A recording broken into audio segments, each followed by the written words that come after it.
Okay, so we continue on with our back series. Today we're gonna do the triangle from the back. Continuing on with our grip fighting from the just a previous video, and then we're gonna take the back. Okay, so it's gonna be a little bit of a partner work, or not take the back, we're gonna do the triangle. It's gonna require partner work. There's two things that my partner is gonna be doing. The first one is he's gonna beat the head, and then he's gonna slide down. But first, let's go to the setup. So he grabs my choke arm. I put the foot on the hip before I fall. I look at him so that he's in this position. If he's not in this position, the technique could be a little difficult. All right, we did this in the previous video. Now I go to my grip fighting. One, I pull, I grab, throw it down, all that stuff that we did in a previous video. Now when I'm here, because I don't have my foot on the hip, I have it hidden behind the back, what my teammate can do is he lift his hips up and beat my head like that. So the first thing we're gonna do is we're gonna learn to grab the dome above the ear on the side and pull his head into the space I want. But now he doesn't like this, so he thought, well, going up didn't work. What about going down? So he goes down now. Perfect. And then this is where we're gonna hit our triangle. The first thing I need to do is make sure my legs are tight, okay? And my hand, my top hand, now is gonna swing inside his wrist. And I want where I have my wristwatch right here, I want my wristwatch to wristwatch.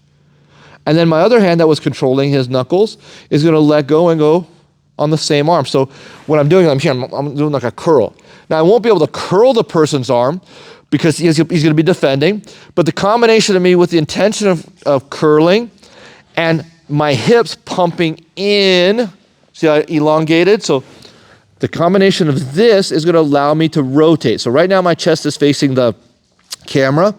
In the end, you're gonna see my back, okay? And then the camera's gonna rotate around. So look, and you wanna ask your teammate to give you a little bit of resistance because it works better when they're resisting, and they are gonna be resisting when they're rolling.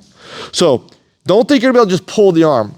Wedge your hips and pull the arm. So wedge the hips, pull the arm, and now look what happens. I rotate to my other hip, and then my left leg, the bottom leg now curls across his throat for a triangle setup.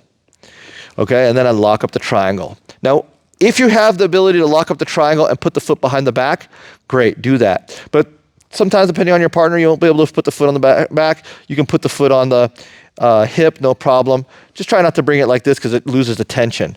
So you can put the foot on the hip or foot on the back like we've done before. Now from here, we have a lot of different submissions. We have a wrist lock, we can go like a Kimura kind of thing. We can go our armpit, arm bar. Sometimes people don't have a flexible lat, so we can just stretch the lat. If I want to like choke submit, I can grab the pants, in a scramble. Sometimes the person's trying to get away, I can grab the pants and squeeze the diaphragm together.